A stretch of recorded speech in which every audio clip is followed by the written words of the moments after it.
Adapun sebab terjadinya perang ini karena ketika orang-orang Quraisy pulang dari perang Badar, mereka balik ke Mekah, mereka ditimpa dengan musibah yang sangat besar, ya, tidak pernah mereka ditimpa dengan musibah seperti itu.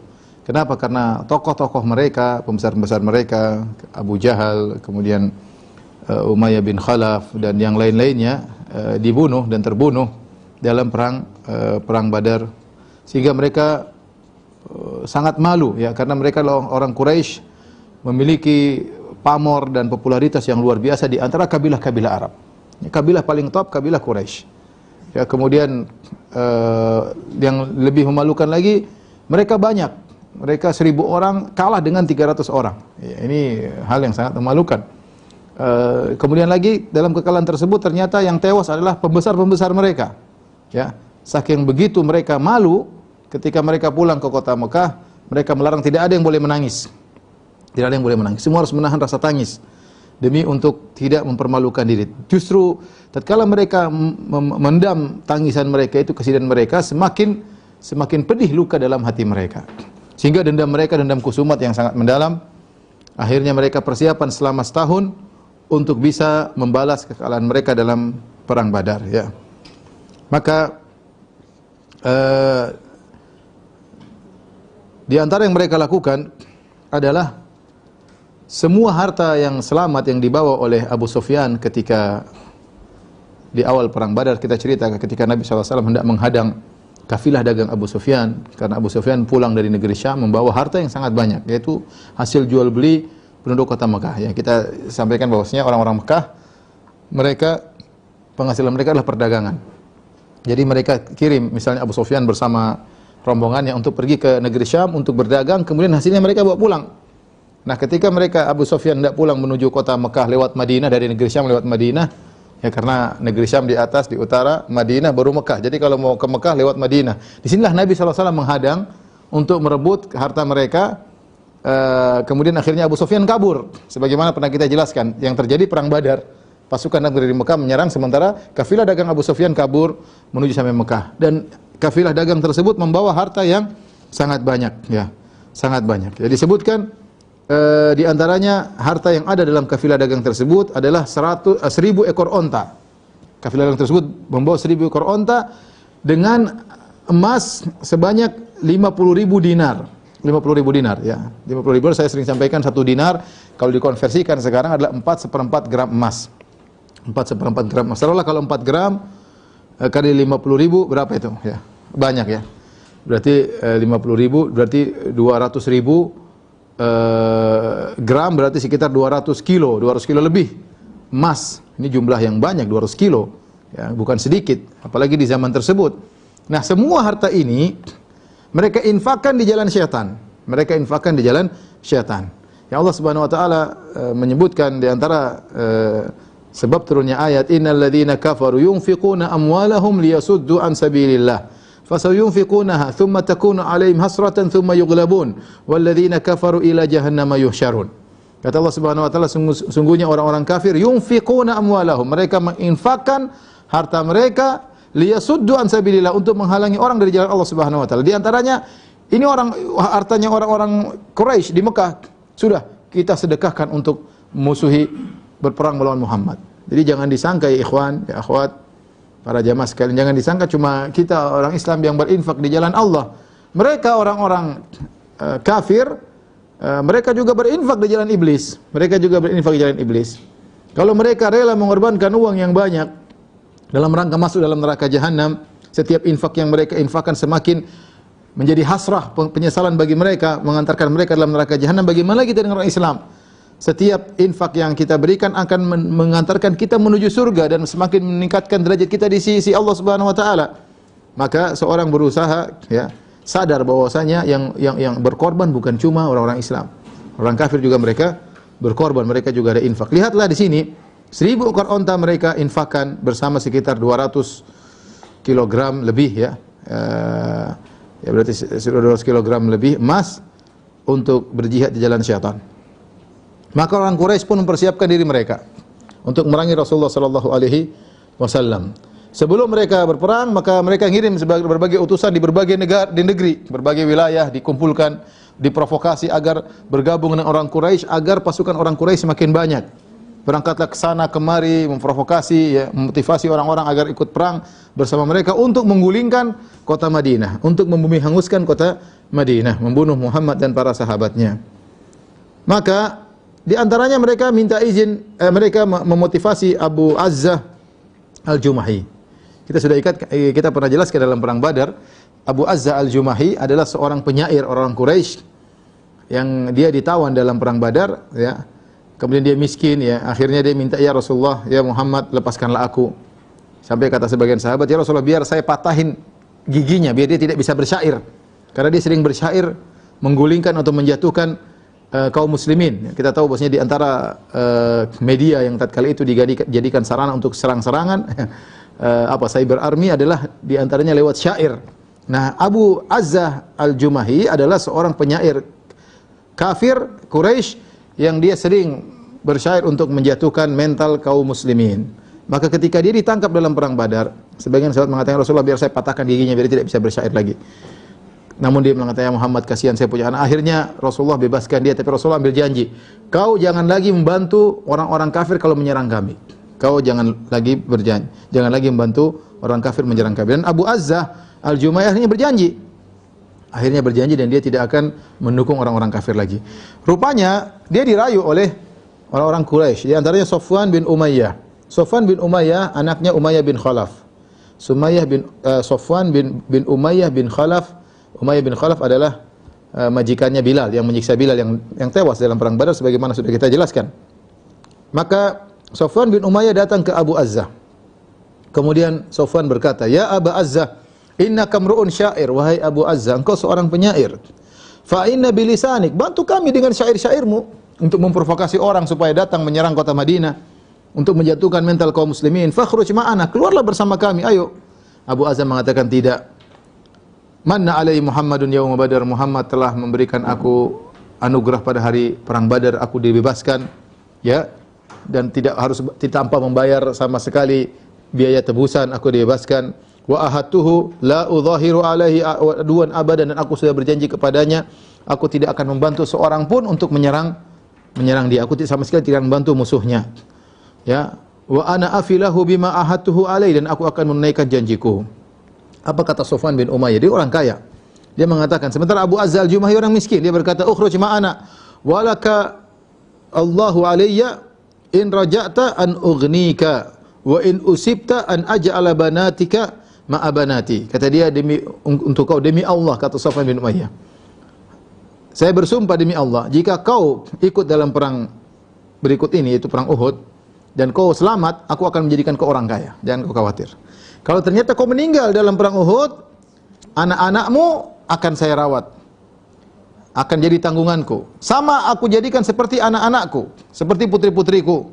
Kalau sama-sama senang, kalau susah sama-sama susah. Senang sama-sama senang, susah sama-sama susah. Akhirnya ketika mendengar tawaran menarik dari Safwan bin Umayyah, akhirnya Abu Azzah Al-Jumahi akhirnya ikut, terprovokasi, dan dia mulai melantunkan syair-syairnya untuk memprovokasi orang-orang untuk menyerang kota Madinah.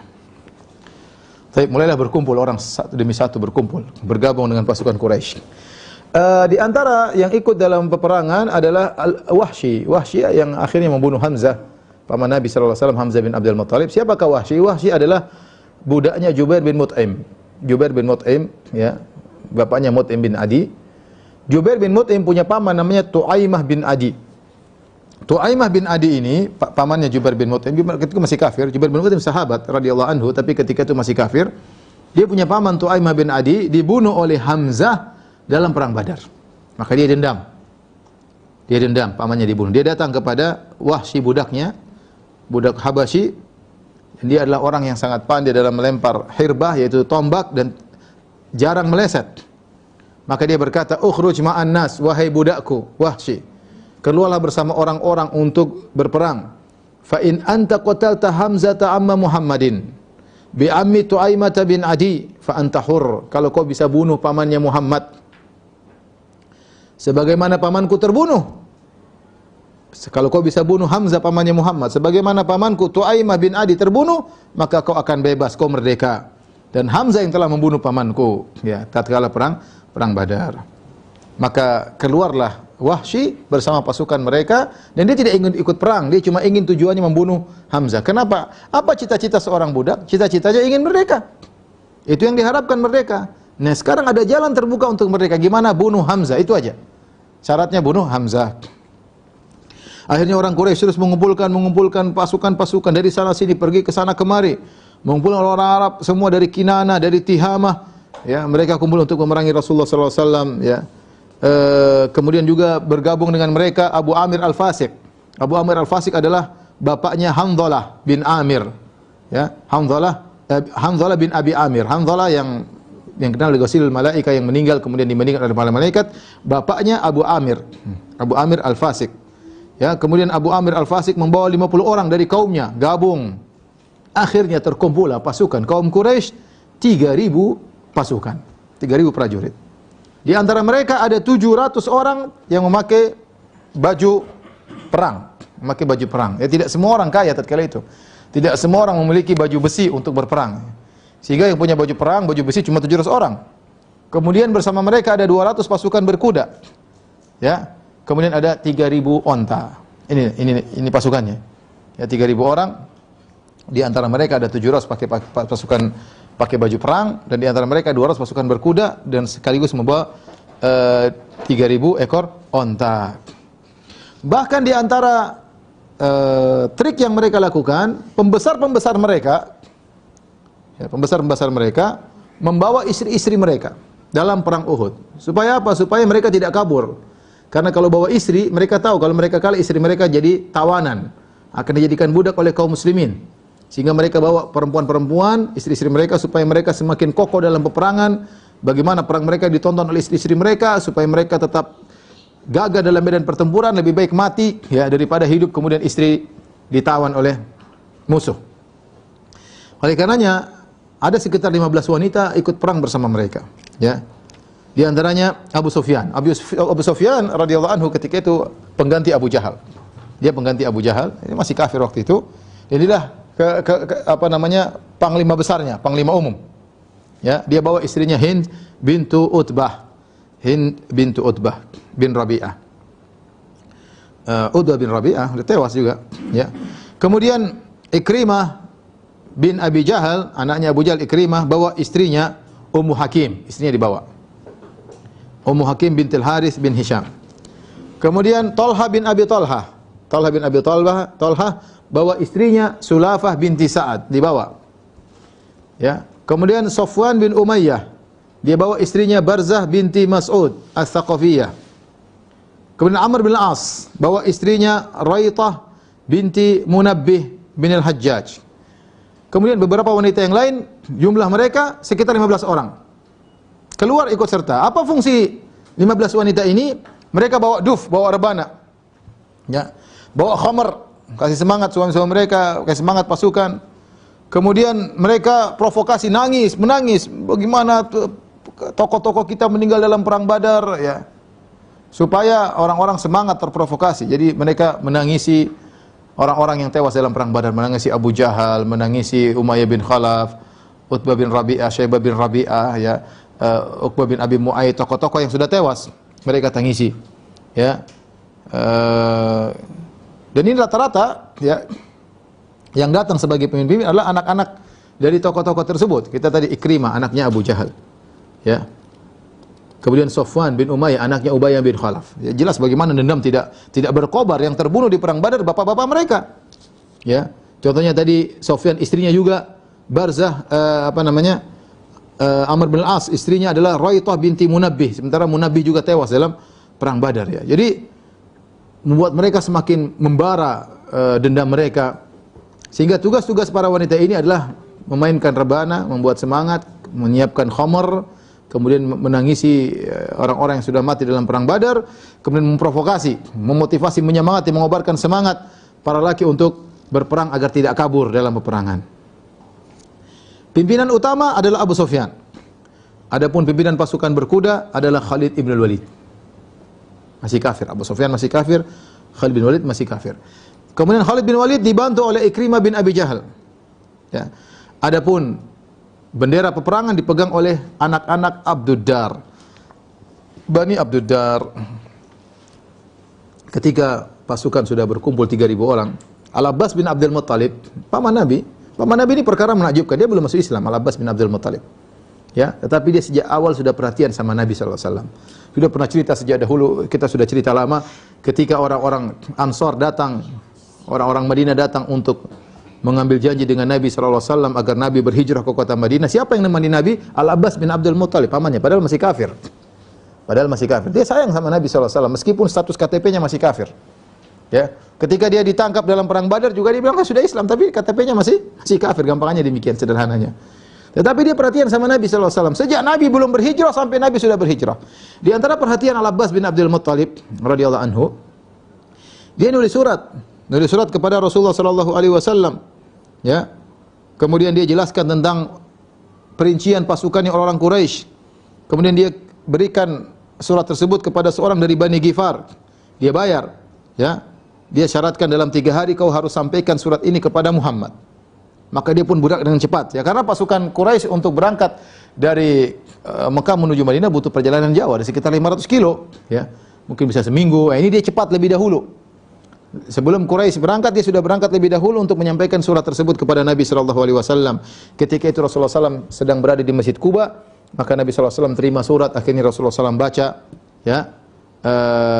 Ubay bin Ka'ab membacakan surat tersebut kepada Nabi sallallahu alaihi wasallam. Rasulullah SAW menyuruh untuk menyembunyikan berita terlebih dahulu, ya. Kemudian Rasulullah SAW segera balik ke kota Madinah, dari Quba ke kota Madinah. Maka ketika itu Rasulullah SAW menyuruh orang-orang untuk menjaga kota Madinah. Kemudian Rasulullah SAW mengumumkan bahwasanya kondisi lagi gawat darurat, ya. Jangan sampai mereka lagi lalai kemudian diserang tiba-tiba. Kemudian ketika Nabi mengumumkan kondisi gawat darurat, maka beberapa sahabat tidur di rumah Nabi sallallahu alaihi wasallam, di depan pintu rumah Nabi sallallahu alaihi wasallam, di antaranya Sa'ad bin Mu'adz. Sa'ad bin Mu'adz adalah pimpinan kaum Aus, kemudian Usaid bin Khudair dan Sa'ad bin Ubadah adalah pimpinan suku Al-Khazraj, ya. Aus dan Khazraj sama-sama kaum Ansar. Mereka pun tidur di malam Jumat. Jadi surat itu sampai hari Kamis. Perang hari Sabtu. Sudah tiba hari Kamis, malam Jumatnya mereka semua tidur di pintu rumah Nabi sallallahu alaihi wasallam dan mereka siapkan pedang, mereka jaga Nabi sallallahu alaihi wasallam. Akhirnya berangkatlah orang-orang Quraisy, ya. Kemudian mereka menempuh jalan ke sana kemari, ya. Ada perincian jalan-jalan yang mereka tempuhi sampai mereka singgah di Dzul Hulaifah, ya. Dzul Hulaifah itu sudah mendekati kota Madinah, sudah di tempat miqat, ya. Dan terus mereka mendekat, ya. Kemudian akhirnya Rasulullah SAW mengirim 2 mata-mata untuk mengecek, yaitu Anas dan Mu'nis, anak-anaknya Fadalah Al-Dhafariyan. Malam Jumat, ya, disuruh cek, yaitu tanggal 5 Syawal.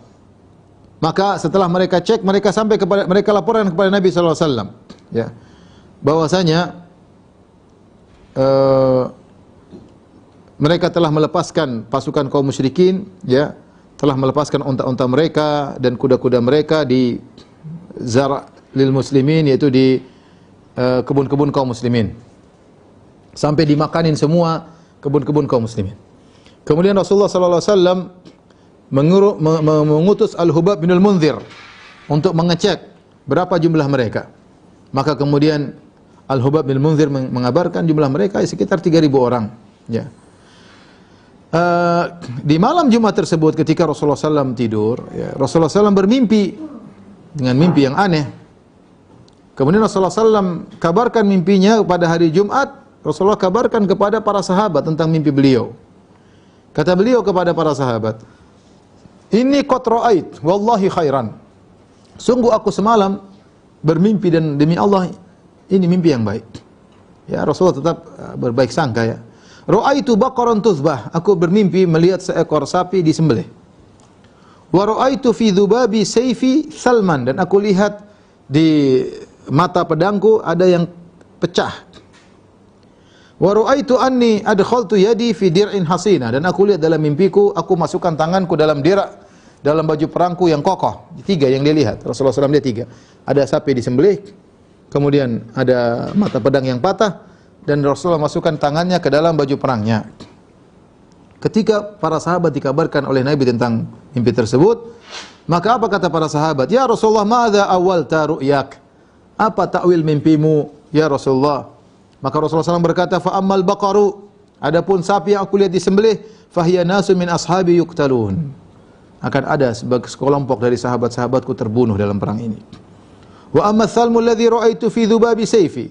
Adapun retak atau pecah mata pedangku, fahuwa rajulun min ahli baiti yuqtal. Akan ada dari keluargaku ahlul bait yang akan terbunuh. Ternyata Hamzah bin Abdul Muttalib.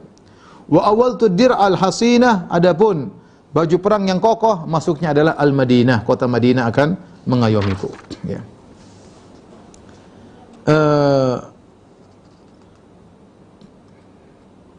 Kemudian setelah itu rapatlah Nabi dan para sahabat menentukan strategi apa yang harus mereka tempuh. Rapat, dan ini menakjubkan dari akhlak Rasulullah SAW. Rasulullah SAW tidak diktator, tidak maksa. Selama tidak ada wahyu, Rasulullah tidak akan paksa. Rasulullah SAW diskusi. Allah mengatakan, فَإِذَا azamta, ya, fatawakkal Allah. Kalau kau sudah bertekad, ya, maka berjalanlah. Tapi sebelumnya, wa amruhum syura bainahum. Mereka bermusyawarah. Ya. Mereka bermusyawarah. Rasulullah SAW musyawarah dengan para fasyawirhum fil amr. Kata Allah, musyawarahlah dengan mereka dalam urusan. Maka Rasulullah SAW mengobrol dengan para sahabat musyawarah. Maka Rasulullah SAW punya ide. Kata Nabi SAW, umkuthu fil Madinah, waj'alun nisa'a wadh-dharariya fil atam, fa in dakhala alaina al-qaumu faqatalnahum fil aziqqah. Kata Nabi SAW, tetaplah kita di Madinah, jangan keluar. Ini strategi perang. Kita tetap di kota Madinah. Kemudian biarkan anak-anak dan wanita-wanita, istri-istri di atam. Atam itu bangunan yang tinggi. Ya. Kalau musuh datang masuk kepada kita, kita bunuh mereka dari aziqqah, itu dari sikak, dari jalan-jalan lorong-lorong kota Madinah. Ini ide yang cemerlang. Ya, karena musuh tidak tahu belum kota Madinah. Mereka akan masuk. Kalau mereka masuk terjebak, kaum muslimin sudah siap di situ. Dan anak-anak bisa ikut perang dari atas. Wanita juga bisa nembak bisa melempar tombak dari atas. Ini strategi yang cemerlang dari Nabi sallallahu alaihi wasallam. Dalam berita yang lain, "Falau qataltumuhum fi sikak." Bagaimana kalau kita perangi mereka ya di lorong-lorong? Faramahumun nisa min fawqil hitan. Adapun para wanita mereka akan dari tempat yang tinggi memanahi atau melempar tombak kepada musuh-musuh. Ya, kota Madinah waktu itu padat, kemudian ada lorong-lorongnya.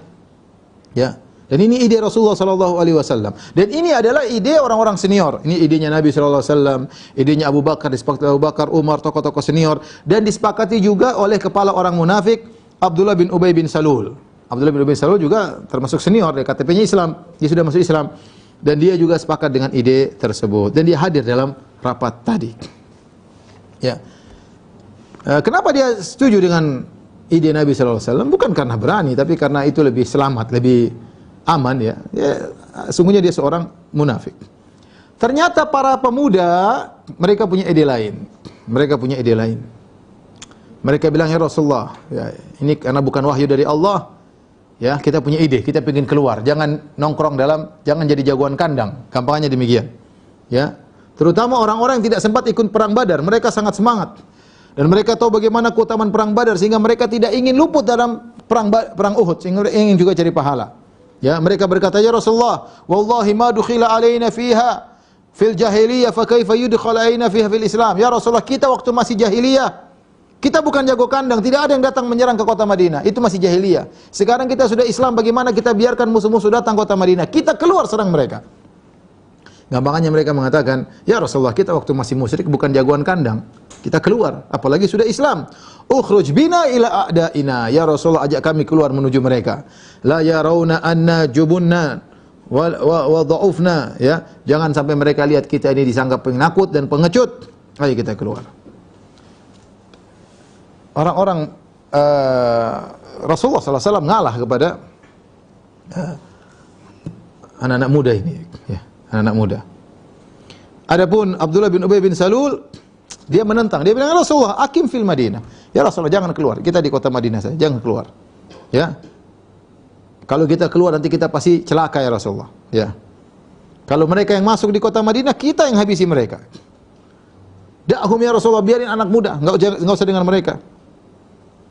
Kalau mereka jadi jangan ikuti mereka. Biarkan kita tetap, nanti musuh datang kita tinggal serang dari dalam kota Madinah dan wanita bisa ikut serang dari atas. Akan tetapi anak-anak muda tetap semangat. Ya Rasulullah, kita keluar, jangan jagoan kandang. Tatkala Rasulullah melihat kebanyakan anak-anak muda mau keluar dan mereka semangat untuk keluar dan wahyu tidak turun, ya akhirnya Rasulullah SAW berkata, sya'nukum idzan, kalau begitu ya sudah kita keluar. Rasulullah SAW ngalah. Dan ini akhlak yang menakjubkan dari Rasulullah SAW. Ya kalau seandainya Rasulullah SAW maksa, mereka akan tunduk. Tapi subhanallah Rasulullah SAW musyawarah. Yang lain pada semangat, mayoritas semangat untuk keluar. Rasulullah bukan diktator. Rasulullah SAW ya sudah. Rasulullah SAW biarkan ide mereka berjalan dan akhirnya nanti kaum muslimin banyak yang meninggal. Ketika Rasulullah SAW tahu kaum muslimin banyak meninggal, Rasulullah SAW juga tidak pernah ungkit di kemudian hari. Gara-gara kalian sih, kan saya sudah bilang di Madinah saja, ngapain keluar kalian sih maksa-maksain saya. Rasulullah tidak pernah demikian. Akhlak yang mulia, ya. Tidak sebagai orang ya diktator ingin pendapat dia yang dilakukan, tidak mau mendengar dari yang lain. Ya, kita tidak tahu. Banyak sisi yang harus diperhatikan. Bahkan kita saja sebagai seorang dai terkadang kita yang melakukan satu, kita diskusi sama yang lain. Mungkin ada sisi-sisi yang tidak dilihat oleh kita karena sisi yang harus diperhatikan banyak. Kita mungkin dai ada satu sisi yang kita mahir dalam hal ini. Ada sisi-sisi lain, kondisi masyarakat misalnya atau kondisi apa yang kita tidak lihat. Kondisi ekonomi, kondisi perpolitikan, kondisi apa yang terkadang kita harus mendengar dari yang lain, memberi masukan kepada kita untuk kita mengambil qaror, yaitu keputusan yang akan kita tindak lanjuti. Di sini Rasulullah SAW akhirnya nurut atau ngikut kepada anak-anak muda. Akhirnya setelah sholat Jumat, jadi setelah sholat Jumat selesai, maka Rasulullah SAW pun menasihati para sahabat, ya, suruh mereka bersabar. Kemudian setelah itu Rasulullah SAW sholat asar. Ya, setelah sholat asar orang-orang sudah mulai siap untuk berangkat perang.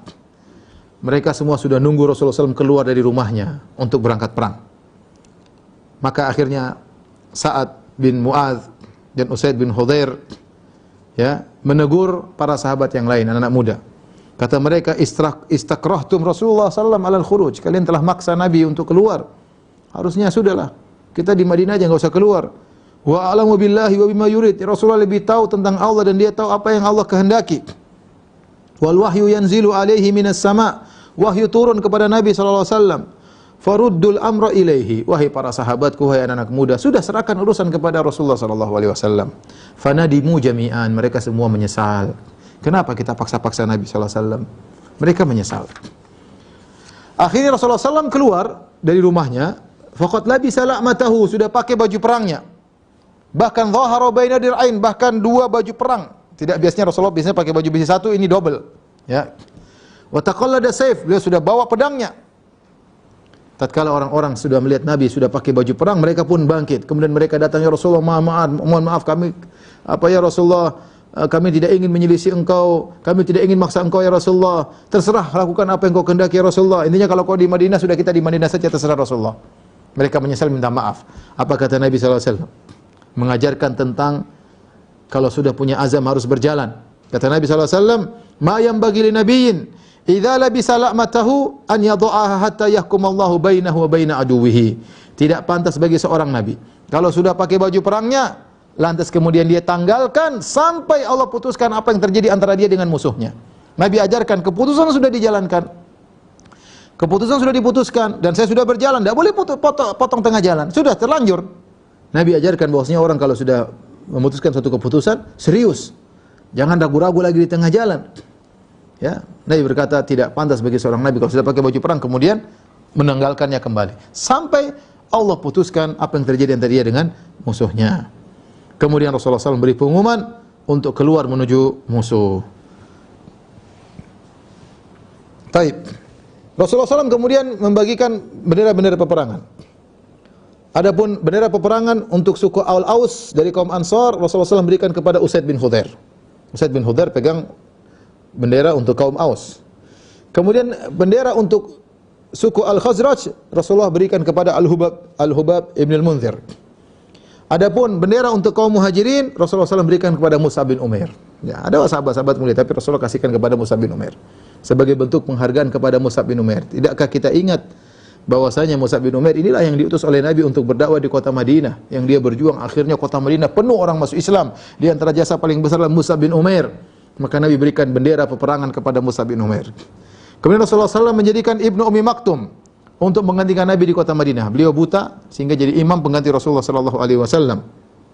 Kemudian Rasulullah SAW keluar bersama 1.000 sahabat.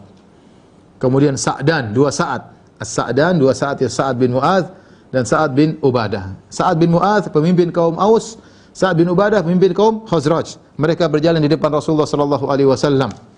Kemudian mereka berdua memakai baju perang. Kemudian keluar lagi Hamzah bin Abdul Muttalib, tidak pakai baju perang. Hamzah bin Abdul Muttalib dada terbuka, keluar berjalan. Masya Allah. Kemudian Rasulullah SAW berjalan bersama para sahabat. Sampai Rasulullah SAW tiba suatu tempat namanya Asy-Syaikhain. Suatu tempat namanya Asy-Syaikhain. Ya. Rasulullah SAW bermarkas di situ, berkem di situ. Kemudian mulailah Rasulullah SAW mengecek pasukan. Rasulullah mengecek, suruh baris, Rasulullah SAW mengecek satu-satu. Ya. Yang masih kecil Rasulullah SAW suruh pulang. Yang masih kecil suruh pulang. Subhanallah. Ternyata waktu perang para sahabat masih senior, junior masih kecil juga semangat berperang. Jadi ini menakjubkan bagaimana pendidikan para sahabat terhadap anak-anak mereka. Mereka belum cukup umur semangat untuk berperang. Ya. Jauh dengan kita ya ikhwan ya. Sebagian kita anak-anaknya Masya Allah jagoan perang, tapi perang dalam game ya. Perang dalam apa? Game ya. Bahkan beli senjata yang banyak, pakai duit banyak beli senjata, ya. Tapi dalam game ya.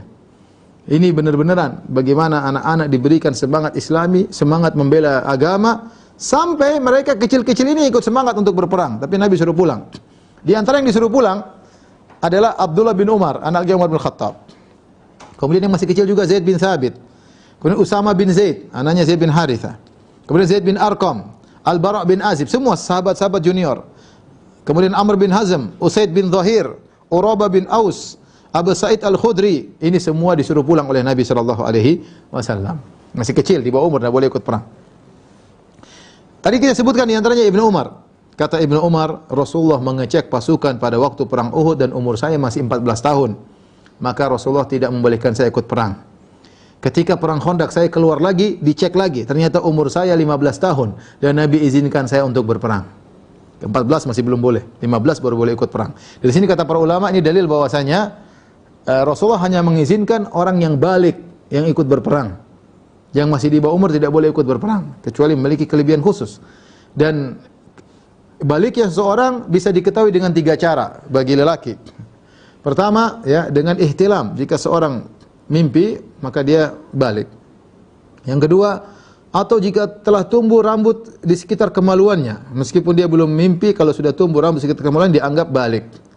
Atau belum tumbuh rambut atau belum mimpi tetapi dia sudah berusia 15 tahun, maka dia telah dianggap balik. Ini salah satu dari indikator untuk menunjukkan seorang telah balik, yaitu berusia 15 tahun. Kemudian juga ada sahabat junior Rafi' bin Khadij dan Samurah bin Jundub.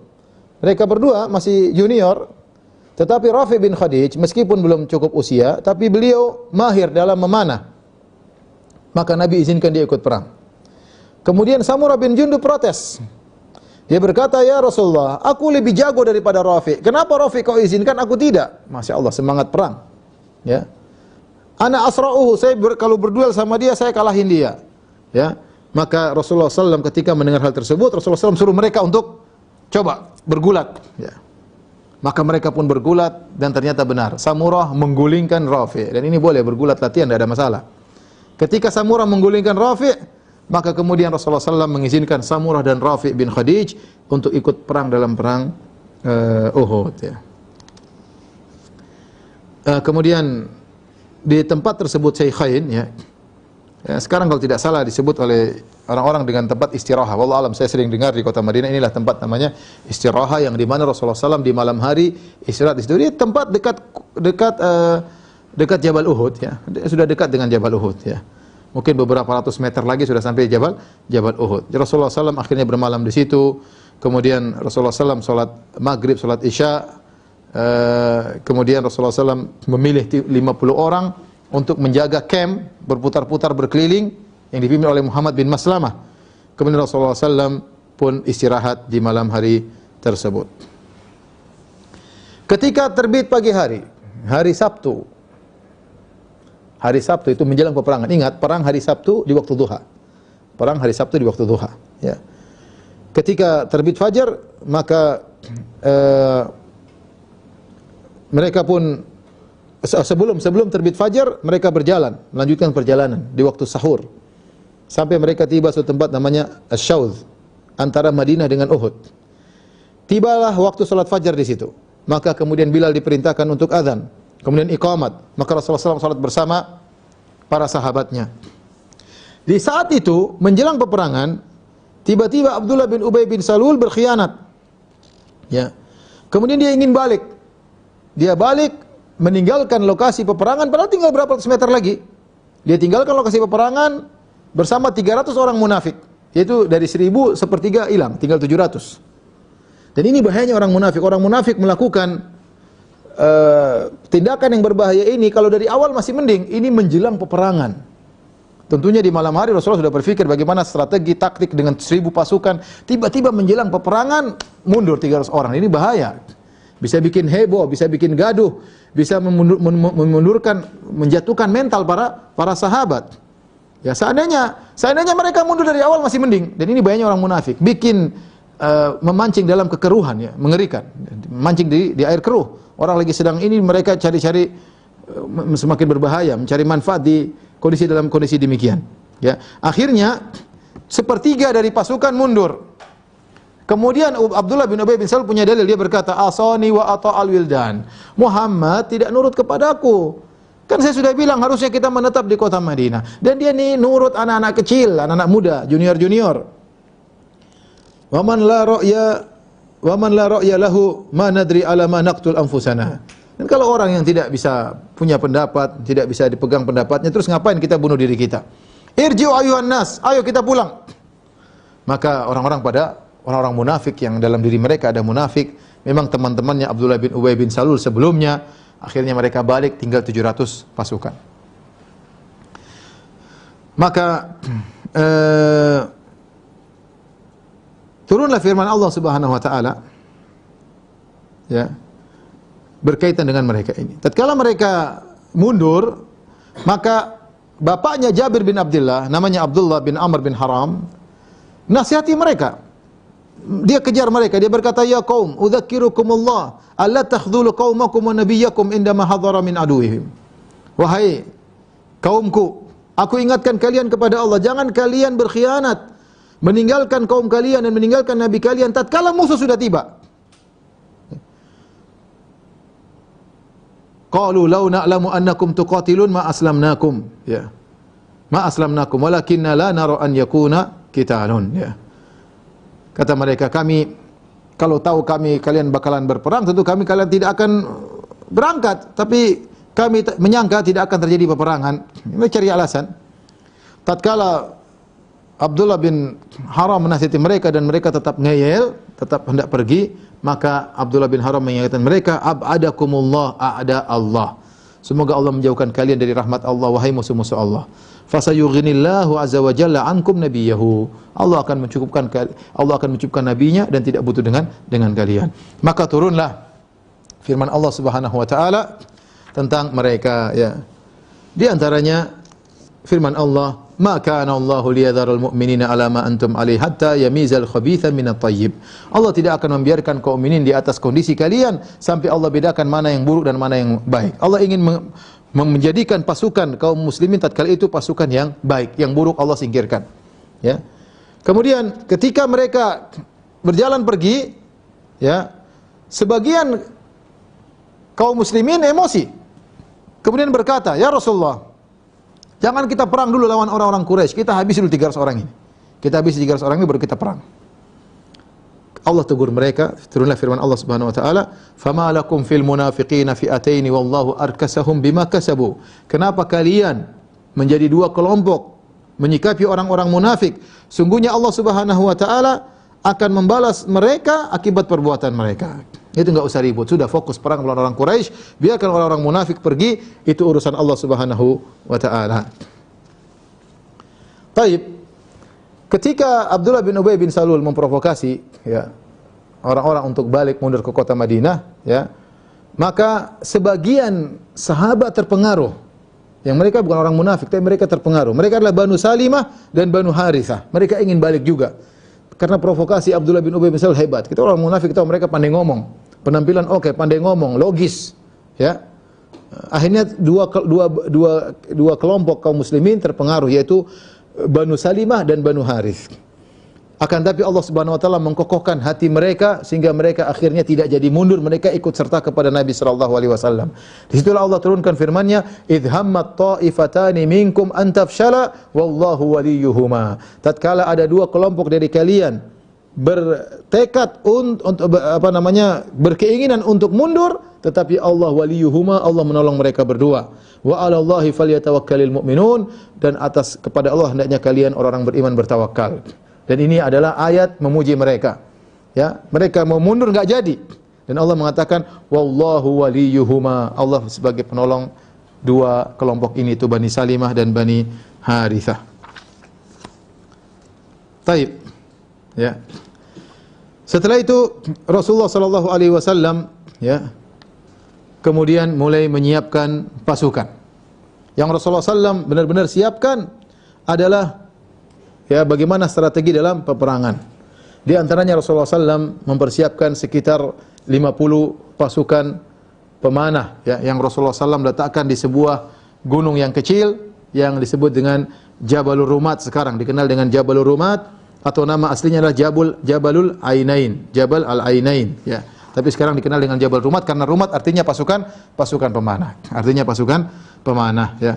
Fungsi pasukan ini adalah jangan sampai pasukan kaum musyrikin muter dan menyerang kaum muslimin dari dua sisi ya, dari dua sisi ya. Saya gambarkan sedikit ya mungkin ya sebagai gambaran. Bukit ya, Jabal Rumat. Rumah itu maksudnya para pemanah. Ya. Asalnya namanya Jabal Ainain ya. Kemudian di sini Jabal Uhud ya. Ini apa? Jabal Uhud. Ya. Gunung Uhud.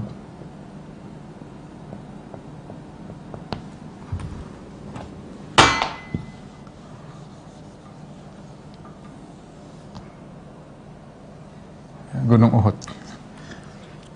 Kemudian pasukan kaum muslimin dari sini. Mereka datang dari sini, kaum muslimin. Pasukan kaum muslimin.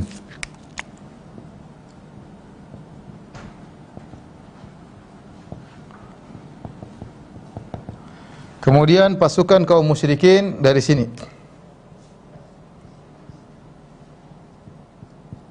Kaum musyrikin. Perang terjadi pada bulan Syawal, perang bulan Syawal 3 Hijriah di waktu duha. Matahari kira-kira di sini. Ini matahari, posisi matahari. Waktu duha. Enggak usah kasih mata kan? Enggak usah ya. Baik. Di sini ada 50 pasukan. Dipimpin oleh Abdullah bin Jubair. Sementara yang tersisa di sini adalah 700 kurang 50 sama dengan 650.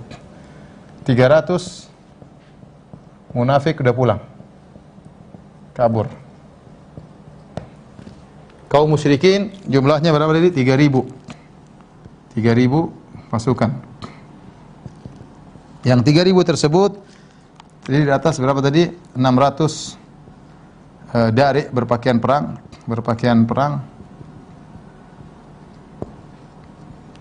Kemudian 200 pasukan berkuda. Nah ini dipimpin oleh Khalid bin Walid.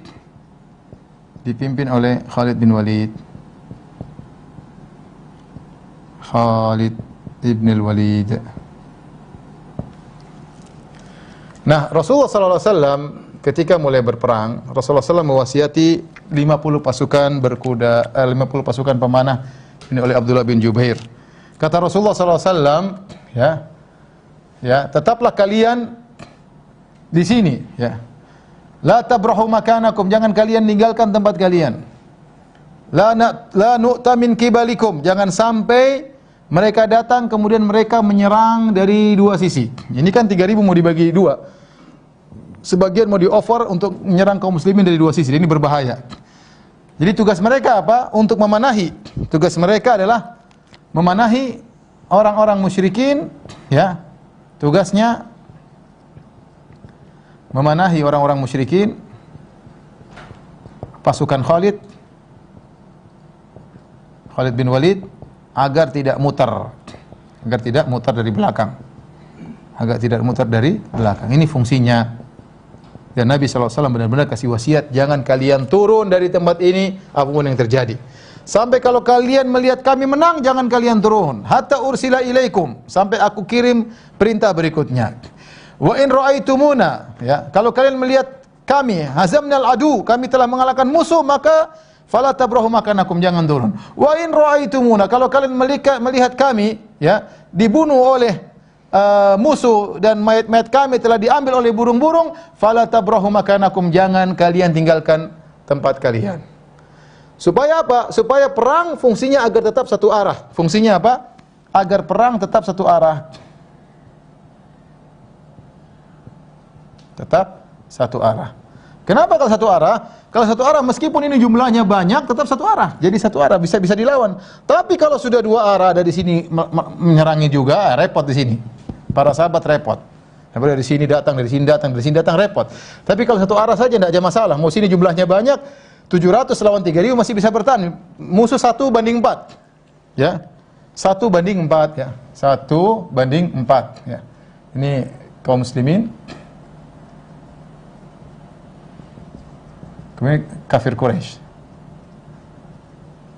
Ya, ingat ya, ini berapa? 700, ini 3.000. Jadi harus satu arah. Dan ini diantara strategi Nabi SAW dalam berperang. Jadi perangnya di sini. Perang, di mana lokasi perang? Sini lokasi perang.